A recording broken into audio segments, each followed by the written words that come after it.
Taurus. Let me tell you what I noticed first, before anything else, before I even try to make sense of it. There's a stillness around this person right now, a very particular kind of quiet. And it isn't the quiet of someone who has nothing to say. It's the opposite. It's the hush of someone standing at the edge of speaking, someone who has rehearsed the words so many times in private that they've worn a groove into their own thinking. You are on the other side of that groove. You are the sentence they keep almost saying out loud.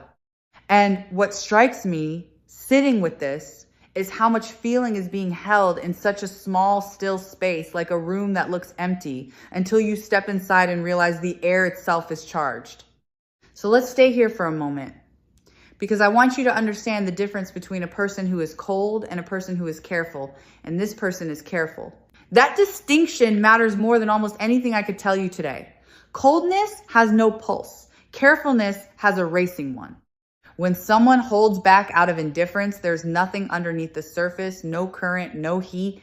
But when someone holds back the way this person has been holding back, it's because the feeling is so large that they've been frightened of what might happen if they let it move.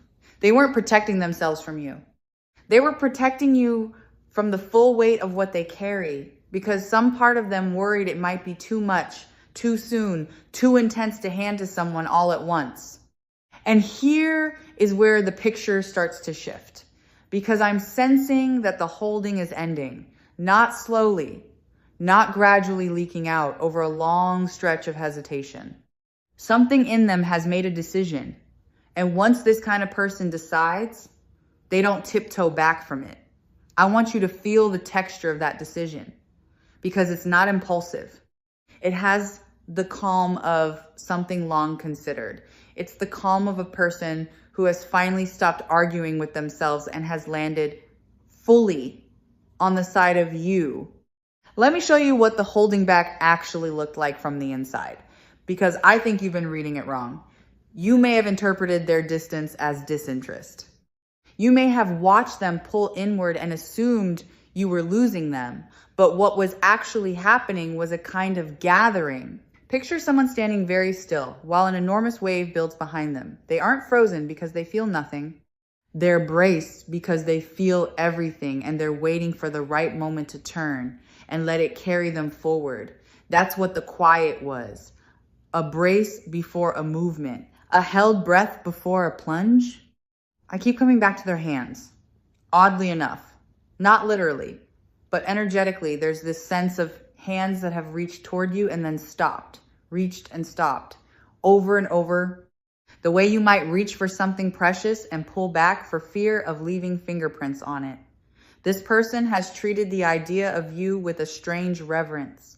They've built you up in their private thoughts into something they weren't sure they had the right to touch. And so much of their restraint has been that, not doubt about their feelings, but doubt about whether they deserved to act on them. Now watch how that changes everything about what's coming.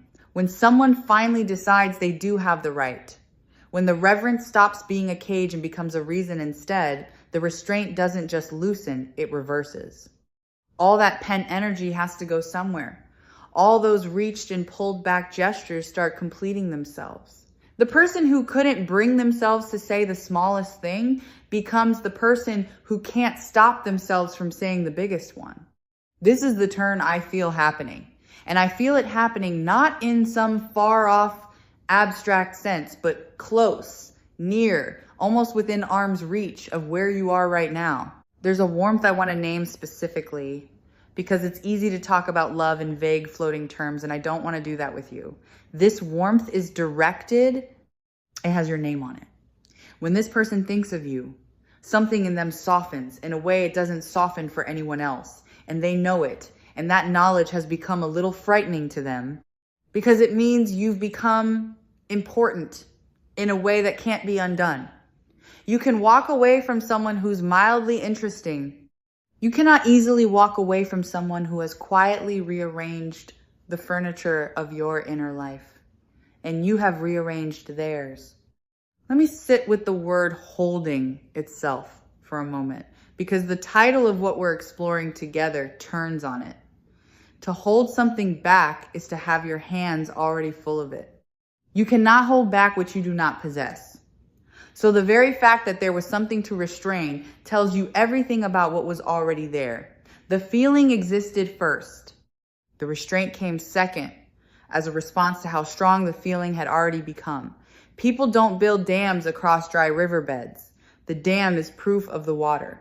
And the water, in this case, has been rising for far longer than you've realized.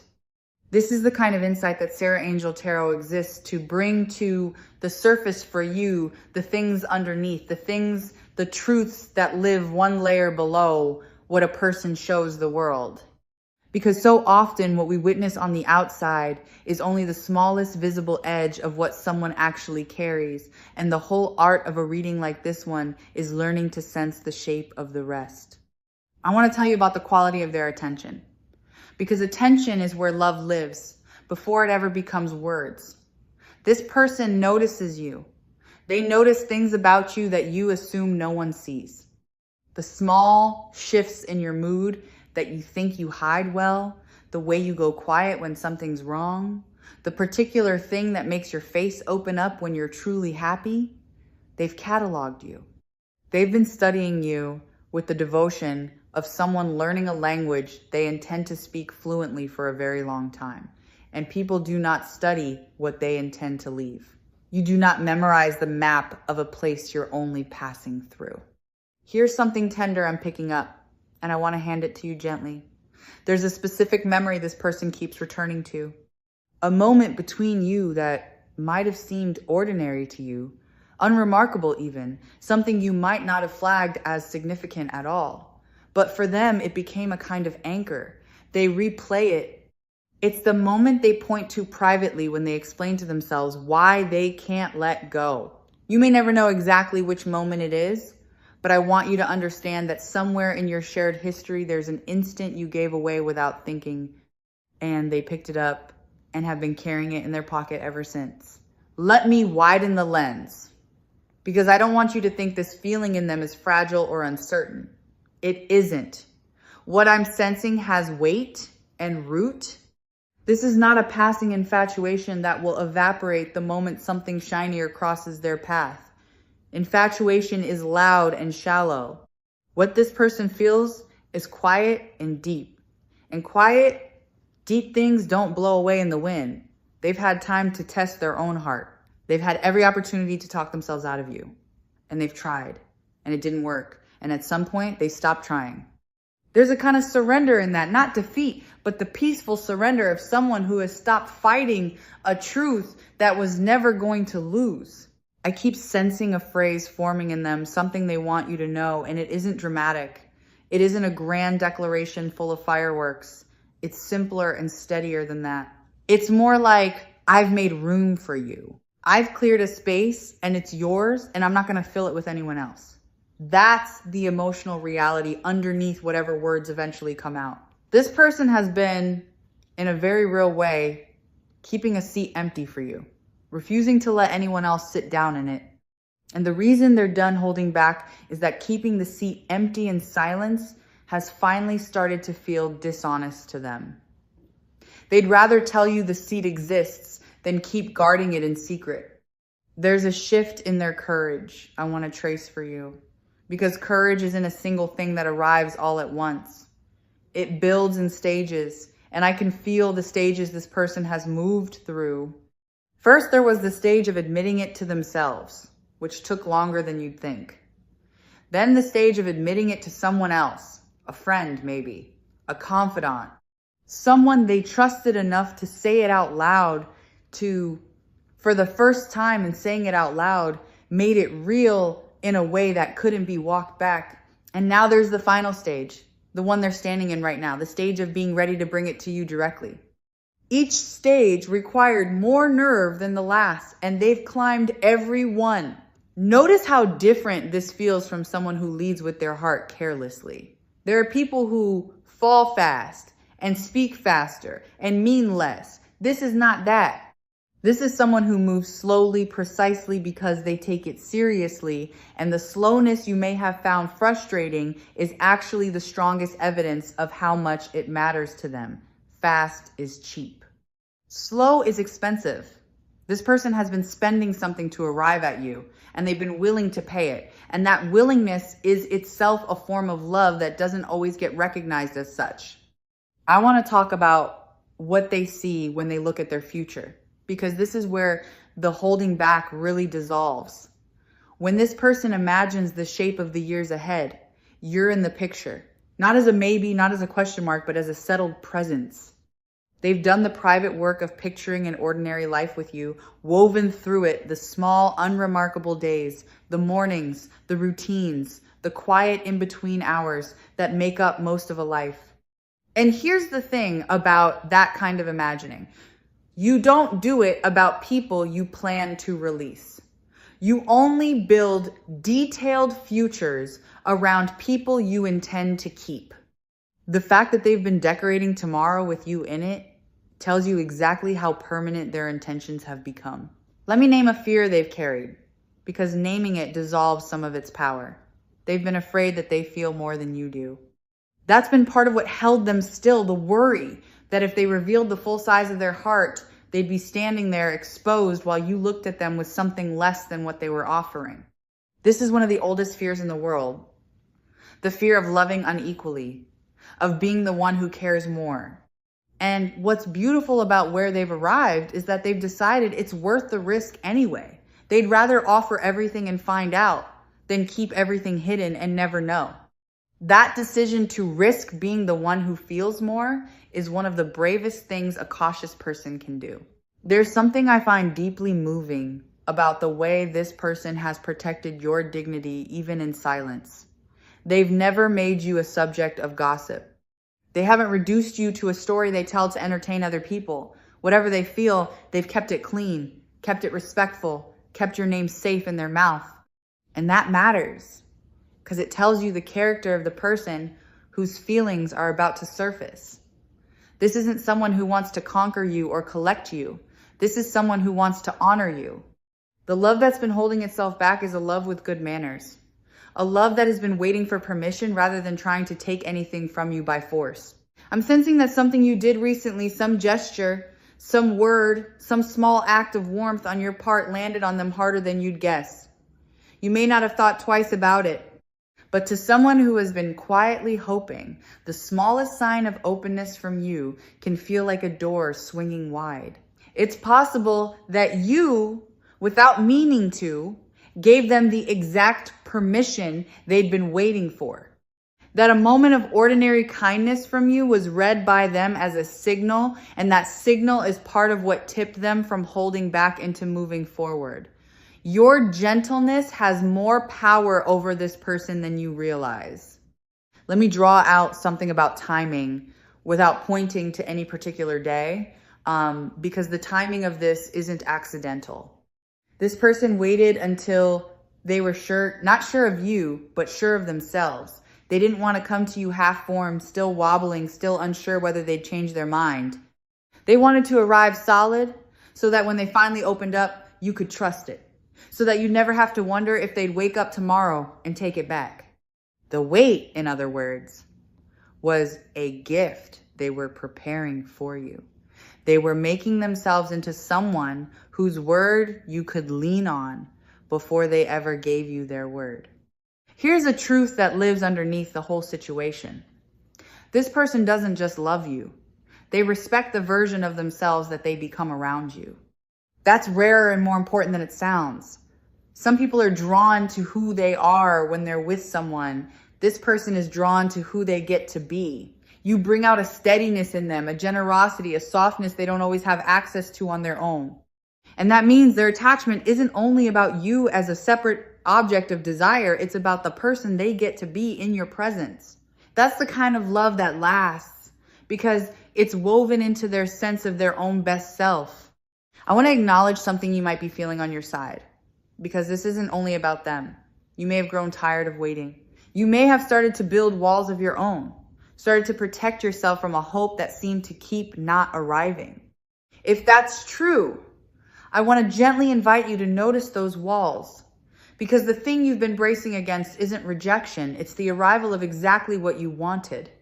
And sometimes that's the harder thing to let yourself believe in. It can feel safer to expect nothing than to hope and be disappointed. But the story I'm sensing doesn't end in disappointment. It ends in someone finally saying the thing you'd almost given up on hearing. Let me describe the emotional temperature of what's coming, because I don't want you to picture something cold or transactional. When this person opens up, it will carry heat, real heat. There's a passion in them that has been pressurized by all this waiting, and pressurized things release with force. What has been dammed will move fast once it starts moving.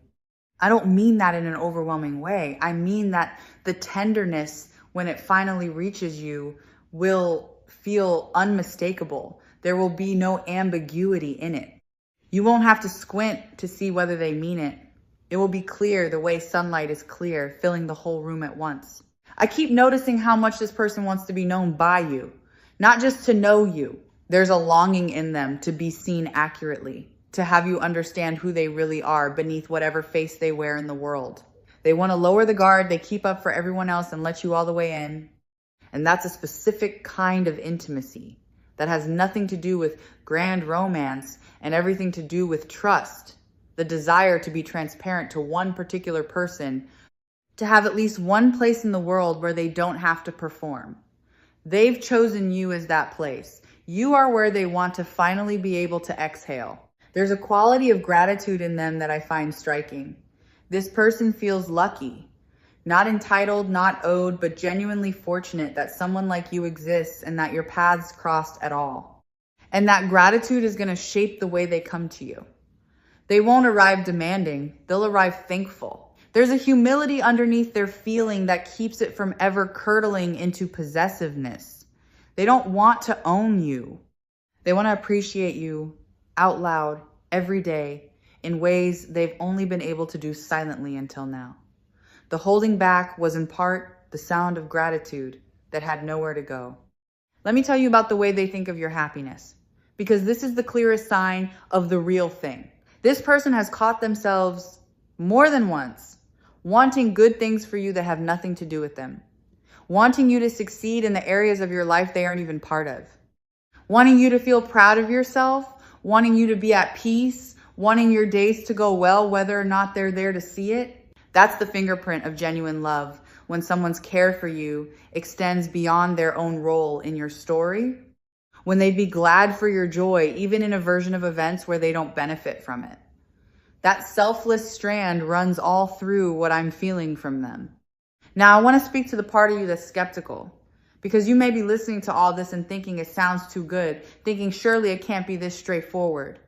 Let me honor that skepticism by telling you it makes sense. You've probably been let down before. You've probably been handed hope that dissolved. So of course a part of you stands with arms crossed. But I'd ask you to consider that the reason this feels different is because it is different. This is not a person playing games, not a person keeping their options open, not a person who will vanish the moment things get real. This is a person who has already done the hard internal work that most people skip, and that work is why what's coming will hold. There's a softness I want to describe in the way this person will likely reach out. It won't come with pressure. They're not going to corner you or force a moment or demand an immediate answer. That's not their way. What they want most is to give you room to say what they feel and then let you have all the space you need to receive it however you receive it. They've thought about your comfort in this. They don't want to overwhelm you. And that considerateness, that instinct to make the moment safe for you rather than convenient for them, is one more piece of evidence about the depth of what they carry. I'm being shown something about consistency, and I want to pass it along because it's reassuring. Whatever this person becomes to you, they will be steady in it. This is not someone whose warmth runs hot and cold, who floods you with affection one week and disappears the next. The very carefulness that made them slow to arrive is the same quality that will make them constant once they're here. Slow building things tend to be durable things. The tortoise-hearted keep their pace. So if what you feared is inconsistency, I'd invite you to set that fear down, because the person whose feelings are surfacing is built for the long, patient stretch, not the flashy sprint. Let me name the sweetness of anticipation you might be standing in right now, because there's something precious about this in-between moment. You are in the last stretch before a thing you've wanted becomes real, and there's a particular tenderness to that threshold. Savor it if you can. The moment right before is its own kind of gift, the held breath, the sense of something warm gathering just out of sight. Soon enough, it will arrive and become ordinary, become part of your life, become a fact rather than a hope. But right now, it's still shimmering with possibility, and that shimmer is worth feeling fully. I want to reflect on why you, specifically, out of everyone this person could have chosen to feel this way about. Because it isn't random. There's something about your particular way of being in the world that unlocked them.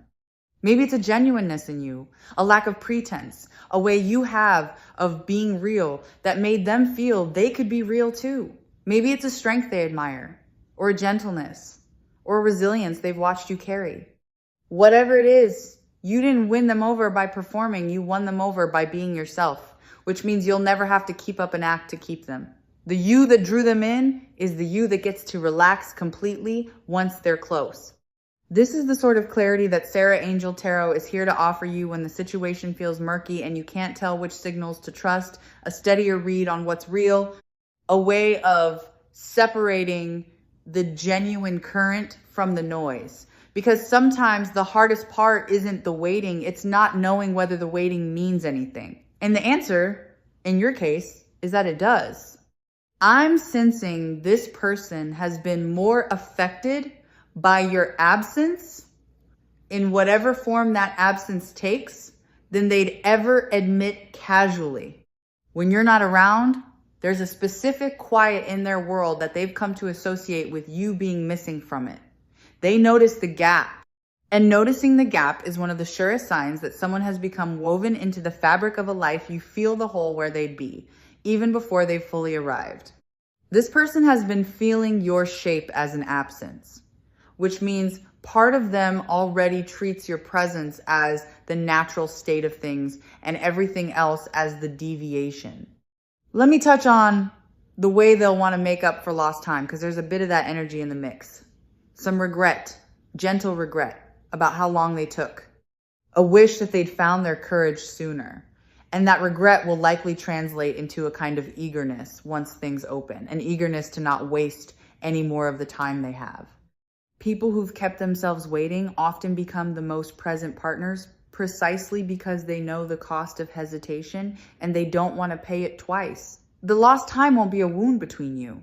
It'll be a lesson they've already learned, one that makes them more devoted to the time you do get. There's a private joy in this person that I want you to know about, a secret happiness they carry just from knowing you exist and are part of their story. Even before anything is spoken, even in the holding back, there's been a warmth they return to in their own mind, a small internal smile that belongs only to thoughts of you. You've been a source of quiet gladness to someone, a bright spot they've kept lit in the background of their days. That's a beautiful thing to have been, even before you knew you were being it. You've been someone's good news, someone's reason to look forward, and you've been it effortlessly, just by being who you are. I want to address the courage it takes to receive, because so much of this reading has been about their courage to offer, and there's a matching bravery required from you. It can be strangely hard to let yourself be loved well, especially if you're more used to being the one who gives. When this person's care reaches you, some part of you may want to deflect it, to minimize it, to not quite let it land, because letting it land means letting yourself matter that much to someone. I gently encourage you to let it land anyway. You are allowed to be adored. You are allowed to be the one who is cherished. Practice receiving, because a great deal of receiving is coming your way. Let me draw your attention to how this changes the story you may have been telling yourself. If you've been carrying a narrative where you're the one who feels too much, who wants too much, who is somehow too intense or too eager, this reversal rewrites all of that. Because here is someone who has been feeling more than you knew, wanting more than they showed, holding back an intensity that matches or exceeds your own. You were never too much. You were just early to your own honesty. And now the other side is catching up, and you'll find that the depth you were half ashamed of is exactly the depth this person has been longing to be met with. There's a specific tenderness in how this person handles the idea of your past, your history, whatever came before them. They don't hold it against you. They don't want a version of you that's been sanded down and simplified. They want the whole of you, the parts that were shaped by things that hurt, the parts that learned caution the hard way. They're not looking to erase your story. They're hoping to become the next good chapter in it. That acceptance is part of what makes the love feel safe. You won't have to hide your scars from this one. They've already made peace with the fact that you arrive as a full person with a full past, and they want all of it. I'm noticing an eagerness in them to give you things. And I don't necessarily mean objects, though that may come too. I mean an eagerness to give you experiences, attention, ease, moments of feeling truly taken care of. There's a giver's heart in this person, a real pleasure they take in another person's delight, and you've become the primary target of that generous instinct. They've been imagining the ways they might make your life a little softer, a little warmer, a little more held. Some of that giving has already been happening quietly, in ways you may have attributed to coincidence or ordinary kindness, when really it was them choosing you again and again in small, unannounced ways. Let me speak to the steadiness of the ground beneath all of this, because I want you to feel secure in it. What's building here isn't precarious. It's not the kind of thing that a single awkward moment could shatter. There's a resilience to genuine, considered feeling. It can survive missteps, misunderstandings, the ordinary friction of two real people learning each other. So even if the beginning isn't perfectly smooth, even if there are nervous moments and clumsy first words, none of that will threaten the foundation. The foundation is solid because it was built slowly, in private, over time, and things built that way don't topple easily. I keep returning to how ready this person is, because readiness is the whole heartbeat of the title we're exploring. Being done with holding back is not the same as being pushed into the open against your will. This person isn't being forced out of hiding. They're choosing to step forward on their own terms, in their own timing, because staying hidden has finally become more painful than the risk of being seen. That's the tipping point that's been reached. The cost of silence has finally outweighed the cost of speaking. And once that scale tips, it doesn't tip back. There's no returning to the version of things where the feeling stayed locked away, because that version has become unbearable to them. There's a wholeness I sense them wanting with you. A desire not just for stolen moments, but for something integrated. Something that fits naturally into the daylight of an ordinary life. They don't want to keep you in a corner. They want you woven through the visible parts of their world, present in the routine, folded into the plain and public texture of their days. That desire for the ordinary, for the unglamorous, everyday togetherness is one of the truest signs of real intention. Fleeting interest wants excitement. Real love wants the plain, unhurried mornings, the quiet weekday hush, the ordinary in-between hours. And this person has been quietly dreaming of exactly those unremarkable moments with you. Let me reassure the part of you that worries about being a burden, because I sense that worry might live in you. You may fear that your needs, your feelings, your complexity might be too much for someone to want to take on. But this person isn't taking you on as a burden. They're reaching for you as a gift. The very things you fear might be too much are, to them, part of the richness they've been drawn to. You are not a weight they'll grudgingly carry. You are a treasure they've been hoping to be trusted with.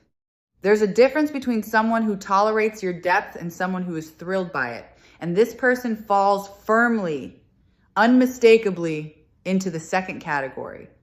I want to speak about the honesty that's coming, because when this person finally opens up, it will be truthful in a way that's almost disarming. They're not going to give you a polished, strategic version of their feelings.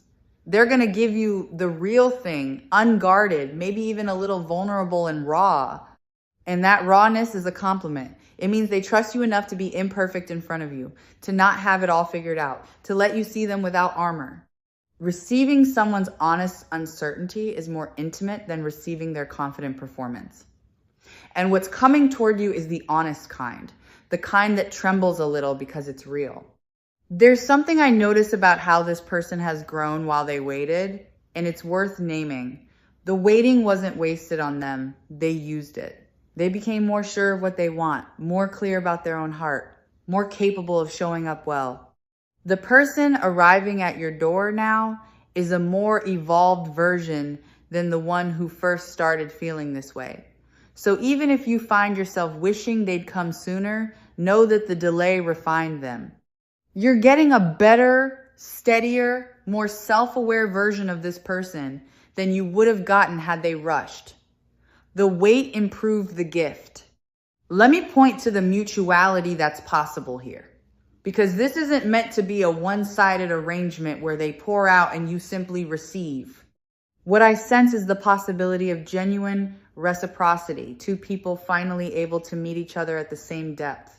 You've likely been holding something back too, in your own way, for your own reasons. And part of what this person's courage does is make it safe for yours to emerge. When one person finally stops hiding, it gives the other permission to stop hiding too. So this isn't only about their revelation, it's an invitation for yours. The door swings both ways, and you're allowed to walk through it. I'm being shown a kind of relief that will settle over both of you once the truth is finally in the open air. There's an exhaustion to keeping things hidden, a low background hum of effort that you stop noticing until it stops. When the holding back ends, that hum will quiet, and in its place will come a lightness, a sense of finally being able to relax into something real.